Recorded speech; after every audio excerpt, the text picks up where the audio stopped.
Imagine this, you are a taxi driver. One day, you drop off a passenger in an area you've never been before. The atmosphere feels eerie and unsettling. After receiving payment, you want to leave the spooky place immediately.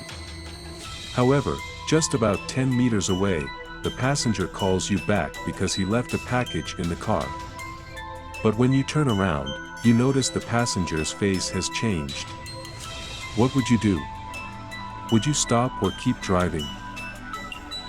Justin, a full-time Grab driver, was checking the app when he noticed an unusual booking. The passenger's location on the app kept shifting within a 50-meter radius. Despite finding it odd, Justin accepted the booking since he hadn't reached his daily earnings target. Assuming it was just a technical glitch, he began heading to the location.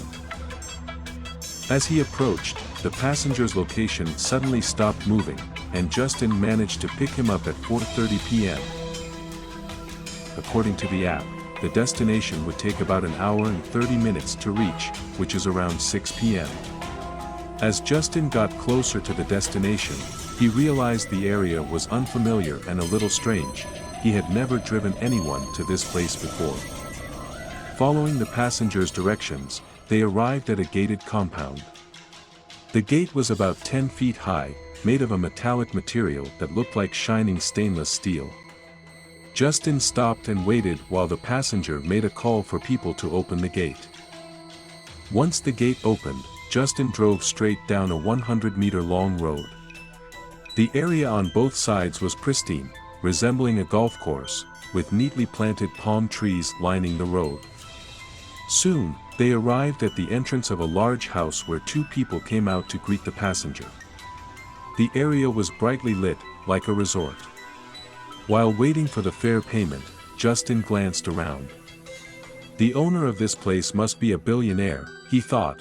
As he observed the surroundings, his attention was drawn to some figures in the distance, seemingly having a conversation. What puzzled him was their height. They were extremely tall, around 7 or 8 feet, far taller than any average person. Shocked and uneasy, Justin began to feel nervous as it was already 6:30 p.m. He quickly grabbed his other phone and snapped some pictures as evidence. After receiving payment, Justin immediately left. But before he could go far, the passenger suddenly shouted, "My bag!" Justin looked at his side mirror and saw the passenger, but their face had changed. Not believing his eyes, Justin turned around to look. The face was no longer human. It wasn't horrifying, but it was not human either. It was alien-like, with a large head and a thin, tall body. Without stopping, Justin sped off. Fortunately, the gate was still open.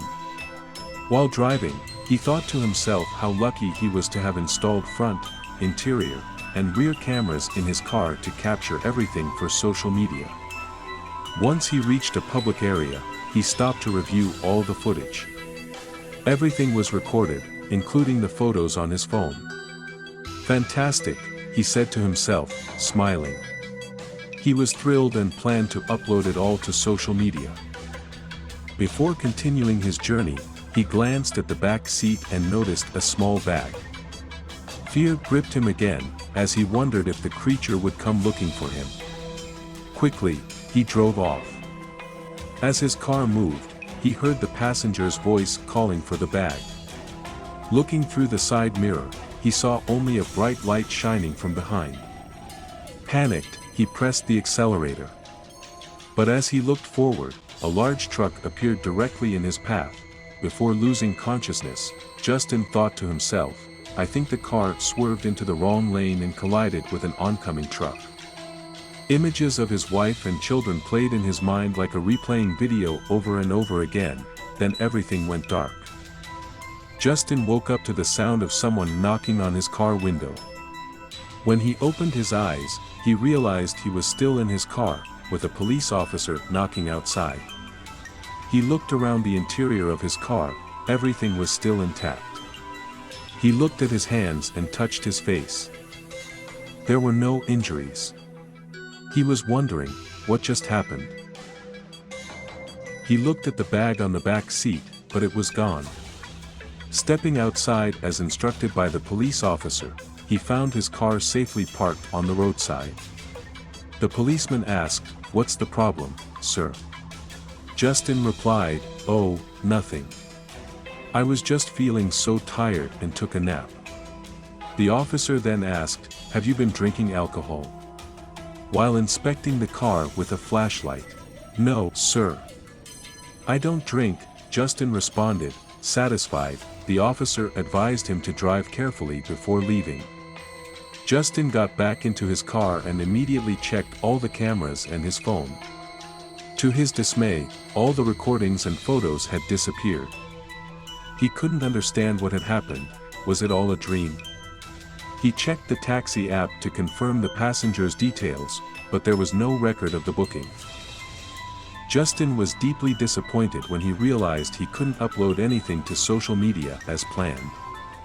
He sat there for a moment, pondering the incident, unsure if it was real or just a dream. To him, it felt real, but who would believe him? After that, he started the car and noticed the time on the car panel. It was already 11 p.m., meaning he had been unconscious for about 3 hours. At that moment, he saw an object in the sky with two huge lights, similar to a truck headlights flying past his car, hovering for a moment before disappearing in a flash. Was that the light I thought was a truck? He asked himself. Left with so many questions, he decided to leave the area and forget about the whole incident. Some have witnessed extraordinary events, yet the absence of evidence deters them from sharing their tales with the public, fearing accusations of deceit or fabrication. Those who have experienced such phenomena often confide in close friends, recounting their stories as entertainment during intimate gatherings.